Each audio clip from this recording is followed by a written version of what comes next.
Hey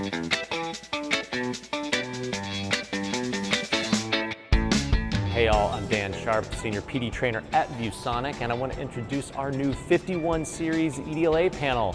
This board is awesome, especially if you're into Google Apps. I'm currently signed in with my Google account, and I have access to the full Play Store. And you can have multiple Google accounts on there. But maybe Google's not for you, you want to hide that, we can do that too with our management software. Hide Google Play, hide all those Google apps, put it into basic mode, but still give you whiteboarding, casting, and the management side.